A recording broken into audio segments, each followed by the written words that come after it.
구약성경 열왕기상 11장 1절에서 3절까지입니다. 열왕기상 11장 1절에서 3절까지 같이 봉독하겠습니다.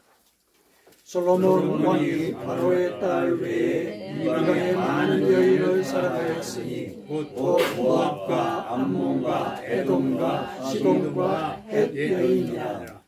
여호와께서 일찍이 이 여러 백성에 대하여 이스라엘 자손에게 말씀하시를 너희는 그들과 서로 통혼하지 말며 그들도 너희의 강하게 하지 말라. 그들이 반드시 너희의 마음을 돌려 그들의 신들을 따르게 하리라 하셨으나 솔로몬이 그들을 사랑하였더라. 왕은 후궁이 700명이요 첩이 300명이라. 그의 여인들이 왕의 마음을 돌아서게 하였더라. 아멘. 우리가 몇 주간에 걸쳐서 영혼의 눈을 뜨자 이런 취지로 말씀을 같이 나누고 있습니다. 오늘은 본문을 중심으로 해서 우리가 우리 영혼의 눈을 가리는 것 중에서 뭐 여러 가지 요소들이 있겠지만은 아마도 가장 치명적인 영향을 끼치는 우리 영혼의 눈에 가장 치명적인 영향을 끼치는 그 상처에 대해서 같이 한번 살펴봤으면 좋겠습니다. 내면에 상처가 있게 되면은 그 상처에 사람들이 몰입이 되거든요. 그 박노해 시인이 그러지 않았습니까? 그 너의 중심이 어디냐? 네 중심. 네 중심은 머리냐, 가슴이냐, 배꼽이냐? 아니라는 거죠. 아픈 데가 네 중심이다. 그렇게 읊었죠. 굉장히 공감이 되는 말이지 않습니까? 그 사람이 내면에 상처가 있으면은 그게 모든 것이 쏠리는 거죠. 그게 자기 중심이 되는 거죠. 그 상처의 눈으로 세상을 보게 되는 겁니다. 그래서 그 눈으로 보다 보면은 이제 자기가 어떻게 하면은 상처를 치료할까 이것도 고민하게 되겠죠. 근데 그 고민의 그 방향이나 그 절차나 또 그 과정들이 상처에 또 영향을 받아요. 현실을 바로 보지 못하게 된다는 거죠. 왜곡되게 본다는 거죠. 그래서 드러나는 그 현상들 이런 것들이 상처의 영향이다라고 얘기할 수밖에 없는 어떤 이 비상식적인 이런 모습이라든지 또 과도한 어떤 그 표현들 이런 것들로 드러나게 되죠. 그러면 이제 본인이 괴로운 거죠. 실은 겉으로는 괴롭지 않은 것 같은 이런 몸짓을 취할 수는 있지만은 내면이 괴로운 거죠. 영혼이 괴로운 거예요. 우리가 눈앞이 캄캄하면 답답하지 않습니까? 그런 거죠. 영혼이 괴로운 거예요. 그런 상황들이 벌어질 수가 있거든요. 그런데 오늘 본문은 솔로몬 왕과 관련이 되어 있지 않습니까? 솔로몬 왕 하면은 우리는 선입견이 있죠. 위대한 왕이잖아요. 지혜의 왕이지 않습니까? 하나님으로부터 지혜를 받은 사람이 무슨 상처가 있을 수 있을까? 그리고 성경의 기록들을 보면은 상처가 있었다는 그런 흔적은 별로 안 보여요. 그죠? 보이진 않습니다. 오로지 성경에 기록되어 있는 솔로몬의 그 예를 들면 행적, 성공적이잖아요. 그죠? 물론 이제 만년에 가면은 변질이 되어서 우상을 숭배했다.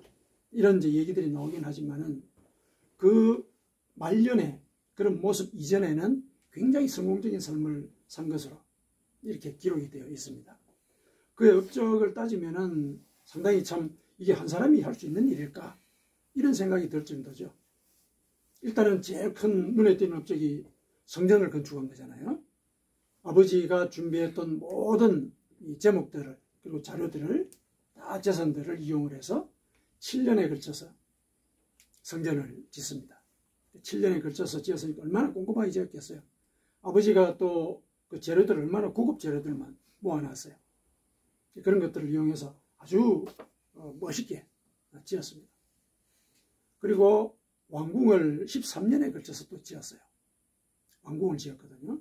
13년에 걸쳐서 지었으니 그것도 참 규모도 그러하겠거니와 굉장히 정교하고 화려하게 지었겠죠. 그것만 해도 그 위용이 대단하죠. 그리고 또 토성도 지었어요. 적을 방비하기 위해서 토성도 짓고, 토성을 짓는다는 게 물론 돌을 깎아서 짓는 것보다는 예를 들면 좀 더 쉬울 수는 있어도 규모가 더 커지잖아요. 토성 같은 경우는 짓기가 쉽기 때문에. 역시 어쨌든 그런 것들도 눈으로 보이기에 굉장한 업적으로 보이는 거죠. 게다가 그런 외형적인 모습뿐만 아니라 무역도 굉장히 잘했어요. 독점 무역을 해가지고 막 금이 막 넘쳐나죠. 금이 막 넘쳐나고 물산이 풍부한 그런 시절을 살게 되죠. 그 당시를 살았던 유다와 이스라엘은 평안이 거했더라. 이렇게 이제 성경에서 기록을 하고 있습니다. 평안이 거했다. 전쟁이 없었다는 얘기죠. 그 당시에 평안했다는 건 전쟁이 없었다는 얘기예요. 깔아봤더니 주변 나라에서 조공을 받을 수 있는 그런 정도였었어요.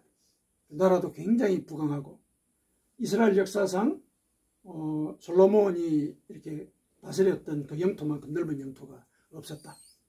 이렇게도 기록을 하고 있습니다. 대단한 거죠. 게다가 그것뿐만 아니죠. 그런 외형적인 어떤 치적 이것뿐만 아니라 지혜로워서 판결도 물론 아주 지혜롭게 잘했지만은 이 사람이 지은 잠언이 3000편이고 노래가 1005편이더라. 이런 기록을 했어요. 그러니까 정치적인 이런 업적뿐만 아니라 그런 영역뿐만 아니라 문학적이거나 또 어떤 이 지혜의 문학, 그죠? 일상 사람들의 삶이나 정서를 이렇게 달래는 이런 부분에서도 큰 업적을 남긴 거죠. 이 얘기를 가만히 듣고 있으면은 야, 한 사람이 할 수 있을까? 참 대단하다. 이런 얘기를 할 수밖에 없지 않습니까? 굉장한 일이거든요. 그런 일들을 한 사람이에요. 그런데 말년의 이 기록을 보니까 오늘 본문이 이제 말년의 그 행동이잖아요. 말년 행동인데 일단은 이방 여인들과 혼인을 했다. 이렇게 나와 있죠. 물론 고대에는 자기 나라를 외적으로부터 이렇게 보호하기 위해서는 정략적으로 그 이방 나라의 이 공주들과 정략적으로 결혼을 하잖아요. 또 여러 부족들과도 평화롭게 지내기 위해서 그렇게 하긴 하거든요. 근데 그렇게 치더라도 3절에 보니까 후궁이 700명이요 첩이 300명이다. 좀 이렇게 우리가 상식적으로 생각할 수 있는 정도는 넘잖아요. 넘거든요. 물론 그 당시에는 또 이렇게 후궁과 첩을 많이 두는 게 왕의 권위를 또 이렇게 증명하는 그런 통로이기는 했어요.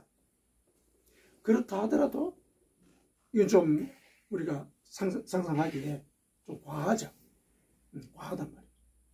이게 어떤 상황일까? 우리가 이제 짐작을 한번 해볼 필요가 있습니다. 어떤 상황일까? 물론 개인적인 역량이 이렇게 뛰어나가지고 또 하나님으로부터 지혜도 받고 또 하나님이 그와 동행해서 그가 형통하고 원만하였더라. 이런 기록을 보면은 하나님이 솔로몬이 하고자 하는 일들에 대해서 다 도와주셨다는 걸 알 수는 있습니다. 알 수는 있죠. 근데 그럼에도 불구하고 이방 여인들과 통혼한 것까지 하나님께서 허락을 하고 인정을 하셔서 이런 일들이 벌어졌을까? 이거는 좀 우리가 의문을 제기할 수 있지 않겠습니까? 그리고 실제로 오늘 본문에서도 하나님께서 그런 일을 하지 말라고 경고한 일이잖아요. 그렇죠? 2절에 분명히 경고를 하신 거죠. 이런 사람들, 이런 이방의 여인들과는 통혼하지 말아라. 얘기를 했거든요. 통혼하지 말아라. 반드시 네 마음을 돌이켜서 그들의 신들을 따르게 할 것이다. 경고를 하셨거든요. 근데 왜 이런 일들이 벌어졌을까? 왜 이 솔로몬은 하나님께서 경고를 하셨는데도 이런 일들을 했을까? 하나님이 사실은 2번 경고를 했어요. 직접 나타나셔서. 근데 왜 그랬을까? 그게 또 이해가 안 되죠. 개인적으로 이렇게 역량을 크게 발휘해가지고 이 큰 일을 한 것도 사실 우리가 참 이해하기 어려운 초인적인 그런 부분이라고 생각이 드는데 하나님이 직접 나타나서 2번씩이나 경고를 했어요.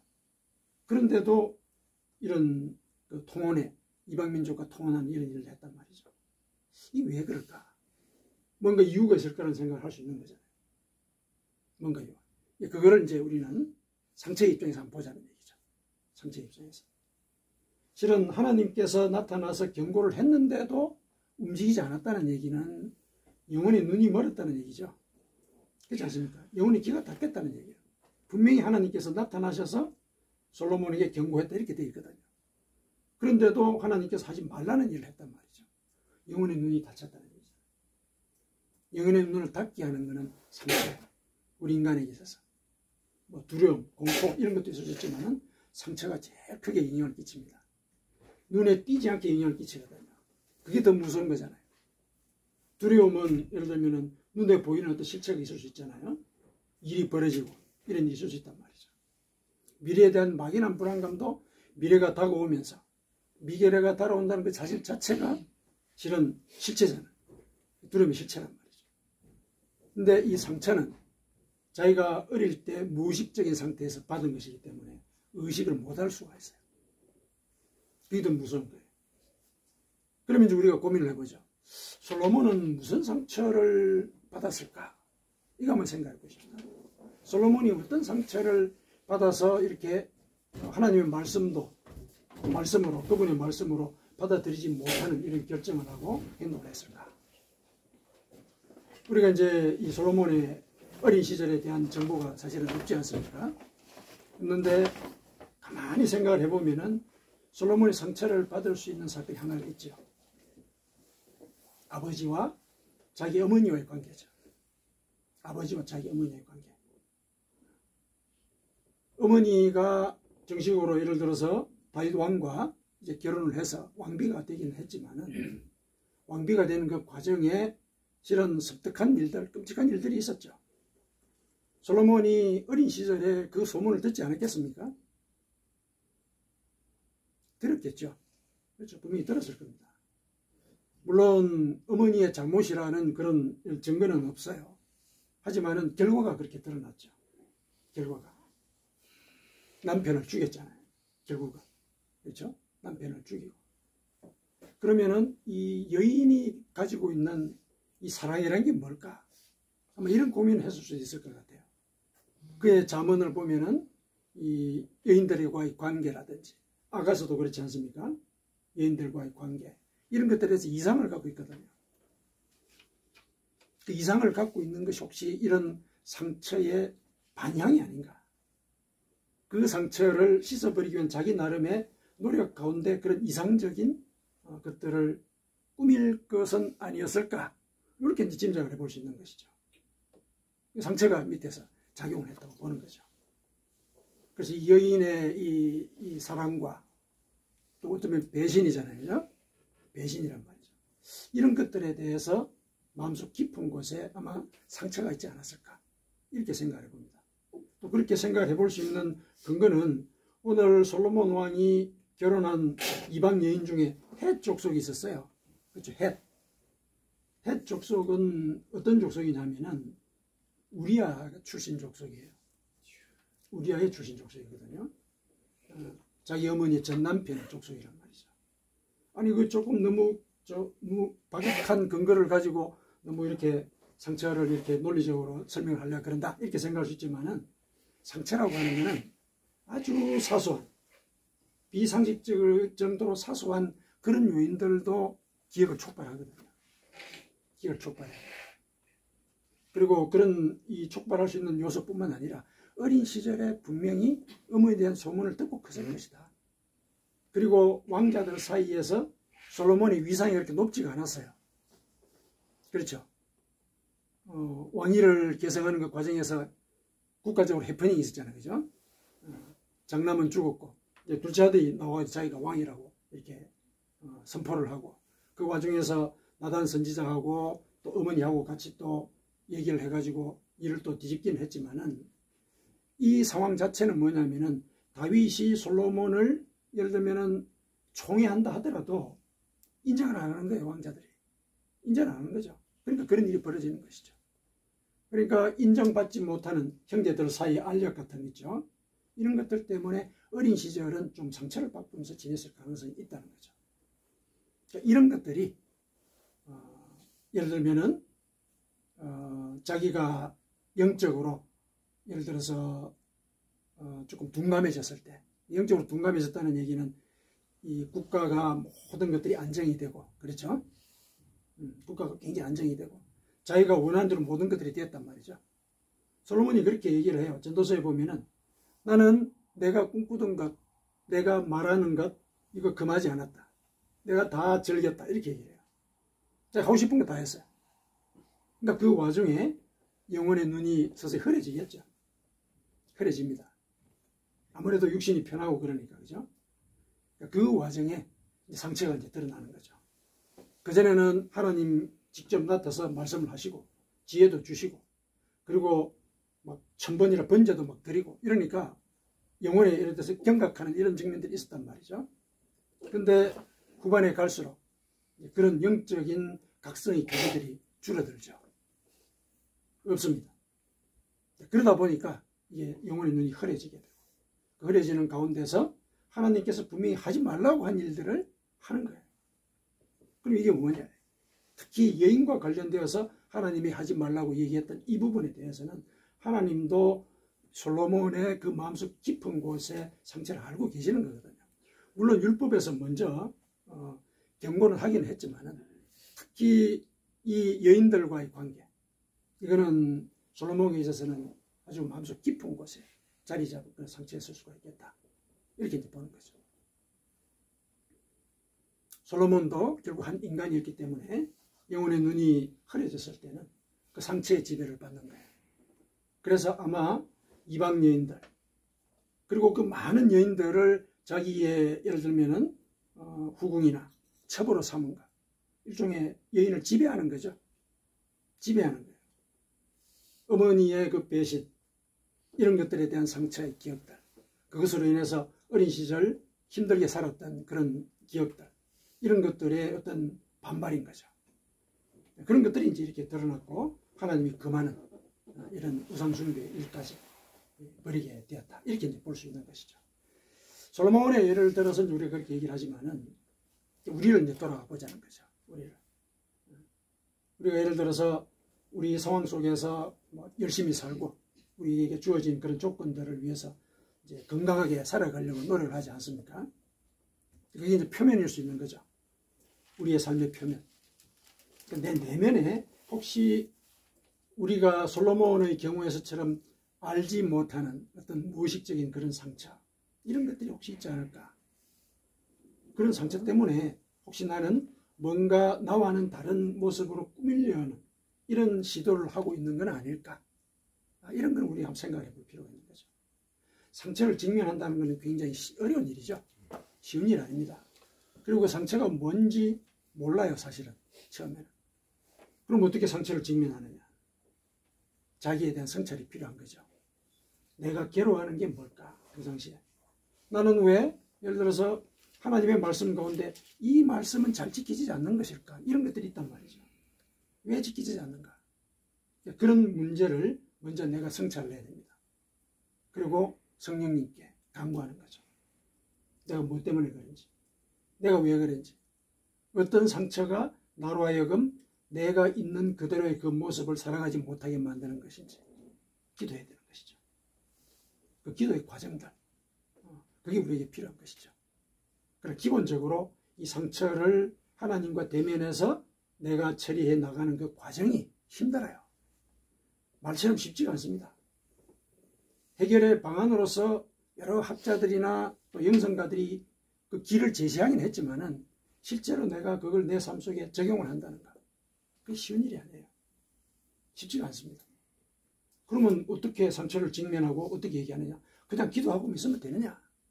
물론 기도하는 과정에 성령께서 깨달음을 주십니다. 근데 내가 영혼이 깨어있지 못하면은 성령의 말씀도 안 들리잖아요. 그럼 어떻게 해야 됩니까? 이 상처 속에 계속 쌓일 수밖에 없는, 그래서 늘 내 아닌 삶을 내가 살아가야 되는 그런 과정들을 살게 될 수밖에 없죠. 그래서 예를 들면은 솔로몬은 지혜가 있어서 여러 가지 업적들을 이뤘지만은, 우리가 예를 들어서 지혜가 모자란 사람이 그 상처를 해결하려고 하다 보면은 여러 가지 일들을 건드려요. 이 일을 하다가 내가 좀 만족이 없으면은 사실 그 일에 대해서 우리가 집중을 해가지고 끝까지 가가지고 뭔가 성취를 해야 되는데, 상처가 있으면은 이게 만족이 안 된단 말이죠. 다른 걸 찾아요. 또 다른 걸 찾고. 아마도 솔로몬도 여러 여인들을 거느리고 또 여러 가지 업적을 하고 또 여러 이렇게 문학 작품도 쓰고 이렇게 다양한 관심을 가진 그 밑바닥에는 만족하지 못한 뭔가가 있어서 그런 건 아닐까, 이렇게도 생각해 볼 수 있는 거예요. 그는 하나님으로부터 지혜를 받았기 때문에 뭔가 성과들을 다 이루었단 말이죠. 근데 만일에 그런 지혜가 없이 그냥 일반적인 그런 왕으로서 지냈다면 그냥 여러 가지를 건드리다가 그냥 중간에 어중간하게 그치고 마는 이런 일들이 꽤 있었을 거란 말이죠. 우리를 보면 안단 말이죠. 내가 이런 일 하다가 마음에 안 들어 치워놓고 또 다른 일 하고 관심을 여러 군데 이렇게 쏟게 되는 이런 경우들이 있지 않습니까? 그러기가 쉽죠. 그러기가 쉽습니다. 우리 자신을 돌아볼 때. 실은 그렇게 되다 보면은 신앙도 영향을 받아요. 신앙도. 신앙이 비상적으로 되는 것이죠. 내 만족을 구하는데, 신앙생활에서 내 만족을 구하는 그런 거는 내 정욕과 탐심을 따르는 것과 연관이 되어 있지 않습니까? 그리고 쉽지가 않잖아요. 쉽지가 않습니다. 오히려 정욕과 탐심을 내려놓으라고 얘기하는 것이 신앙이지 않습니까? 안 되는 거죠. 잘 안 되는 거예요. 내려놓으라 그러는데 안 되는 거죠. 그게 우리의 현실이지 않습니까? 그럼 어떻게 해야 됩니까?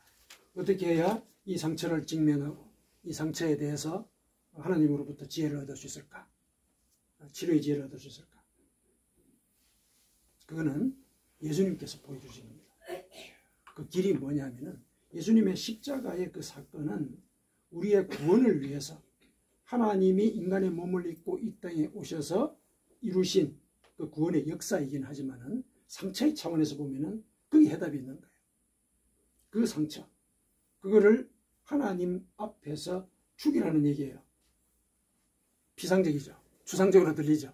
하나님 앞에서 그 상처를 죽이라는 게 무슨 소리예요? 그게 무슨 소리예요? 일단은 내가 예를 들어서 일상생활 속에서 내가 스스로 느끼기에 뭔가 조금 하나님의 말씀을 잘 지키지 못하는 그런 측면들에 대해서 관심을 먼저 가져야 됩니다. 먼저 관심을 가져야 돼요. 이게 이제 내가 상처를 치료하는 첫 번째 방법이에요. 그러면은 그 일들이 내 속에 상처뿐만 아니라 정욕과 탐심이 같이 결합이 되어서 만들어내는 것이라는 거 인정해야 됩니다.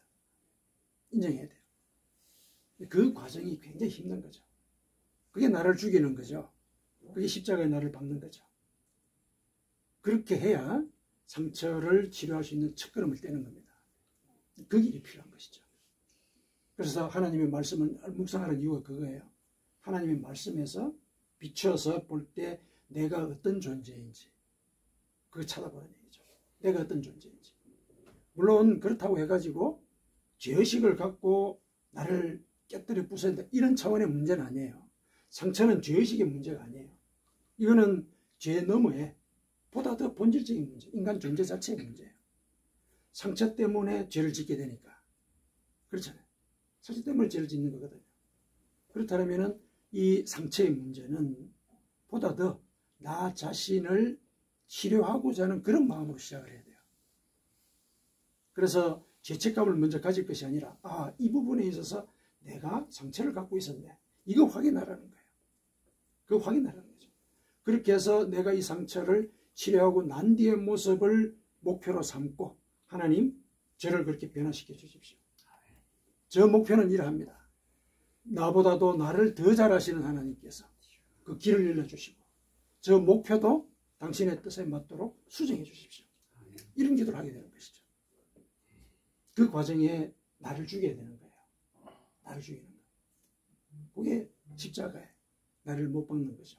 예수님께서 십자가 이 순환을 당하셨을 때 그 보여주셨던 그 죽음의 그 과정이 결국 부활로 이어지듯이 그 삶의 과정이 나한테 적용이 되어야 된다는 것이죠. 그래서 우리에게 필요한 건 그겁니다. 그게 필요한 것이죠. 그래서 하나님 말씀에 비추어서 나를 늘 이렇게 대비를 해서 봐야 되는 거예요. 그래서 내가 이 부분은 정말 내가 잘 안 되네. 잘 안 되네. 그럼 거기에 무언가 자기 내면에 상처가 있다는 얘기예요. 알려주십시오. 하나님. 이게 뭔지 알려주십시오. 그렇게 해서 이게 문제구나 이런 생각이 들었을 때는 그 습관이나 그 생각을 바꾸려고 노력을 해야 되겠죠. 그게 쉽지가 않은 거예요. 그렇죠. 그게 자기를 죽이는 과정이란 말이죠. 그 자기를 죽이는 거죠.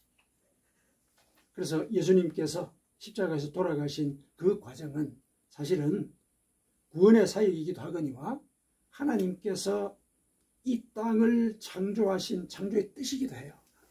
그 뜻을 이루는 것이기도 해요. 왜 이렇게 얘기를 하냐면은 하나님께서 창조하셨을 때는 죄 없는 세상을 창조하셨죠. 그렇지 않습니까? 죄 없는 세상을 창조하신 거예요.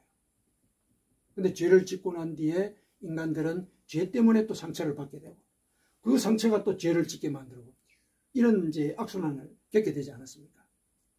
그게 우리의 삶의 어떤 본질적인 상황이거든요.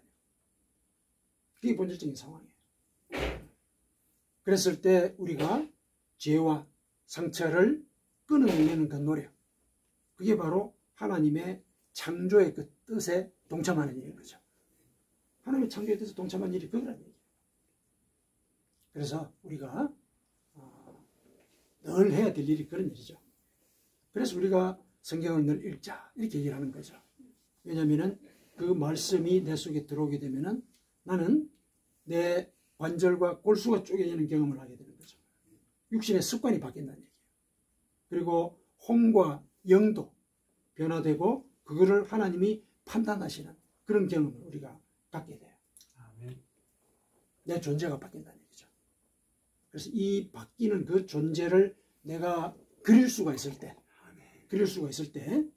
우리는 내 속의 그 상처를 치유할 수 있게 되는 겁니다. 하나님이 하시는 거죠. 하나님이 하시는 겁니다. 그래서 솔로몬 왕, 참 우리가 겉으로 보기에는 참 위대하고 저 사람이 참 무슨 걱정이 있을까? 부인도 많고 가진 것도 많고 게다가 재능도 좋아요. 재능도 많고 참 나도 저런 사람이 되고 싶다. 그럴 수 있거든요. 근데 그 이면에 저렇게 많은 업적을 쌓은 그 동력이 혹시 상처였다면 어떨까? 솔로몬의 삶이 행복하고 하나님 눈에 보시기에 성공적인 삶이었을까? 우리가 생각해 볼 수가 있는 거죠. 그렇죠. 상처에 이렇게 사람들이 매이게 되면은 솔로몬 왕처럼 불법적인 일들을 하게 돼요. 하나님 하지 말라고 하신 거잖아요. 상처가 사람을 그렇게 만든다는 얘기예요. 상처가.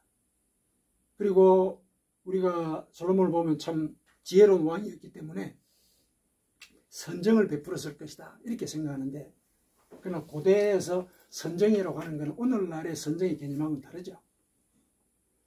솔로몬이 죽고 난 뒤에 아들이 왕이 되지 않았습니까? 백성들이 갔죠. 가서 요구했죠. 아들 왕한테. 뭘 요구했습니까? 아버지가 우리한테 너무 중노동을 시켰습니다. 이제 그거 좀 약하게 해주십시오. 그러면 제가 저희들을 따르겠습니다. 이걸 조건으로 내밀었죠. 그랬는데 이제 그 아들이 조금 우둔하죠. 그리고 자기 친구들 말을 듣고 더 과도한 중노동을 시키지 않았습니까? 솔로몬은 자기의 그 왕국을 유지하기 위해서 백성들에게 노역을 시킨 거예요. 물론 고대에는 그런 일들이 다반사였지만은 백성들이 몰려와가지고 자기 왕한테 요구할 정도라면 엄청 심한 이 고역을 부과했다는 얘기죠. 엄청 심한 고역. 생각해 보십시오. 성전을 짓는데 7년이 걸렸어요. 누가 합니까? 누가 합니까? 백성들이 하잖아요. 왕국을 짓는데 13년이 걸렸어요. 누가 합니까? 힘들었던 거예요, 백성들이. 평안했다라는 그 얘기는 전쟁이 없었다는 얘기예요. 그러나 일상 속에서 힘든 거는 그런 것들이 이제 증명을 하는 것이죠. 힘들었어요. 그러니까 이런 일들을 보면은, 이 상처가 다른 사람들의 고통이나 어떤 고역, 이런 것들에 대해서도 눈을 닫는구나. 왜냐하면 하나님이 솔로몬한테 지혜를 주시지 않았습니까? 그러면 그 지혜를 가지고 자기가 예를 들어서 생각하는 것만 이렇게 쫙 이렇게 선포하고 만들어내고 그런 것뿐만 아니라 하나님은 그 사람의 지혜를 통해서 실은 다른 사람들의 이야기를 듣게 하도록 했었잖아요. 솔로몬이 그걸 요구하지 않았습니까? 내가 다른 사람들 얘기를 잘 듣게 해주십시오. 그래서 그 지혜로 판단하기 그렇지 않습니까? 그러면 백성들이 얘기를 했을 거예요. 너무 힘듭니다. 7년 공사 끝나고 났는데 13년이 이게 뭡니까? 예를 들면은 얘기할 수 있거든요. 안 들었다는 얘기죠. 안 들었다는 얘기. 왜 그러냐? 상처가 사람을 그렇게 만든다는 얘기예요. 우리 속에서 혹시 그런 건 없을까? 그 우리 한번 돌아보십시다. 그래서 하나님께서 치유하기를 원하신다는 것, 그 믿음으로 상처에 관해서 우리가 같이 기도를 하십시다. 아멘.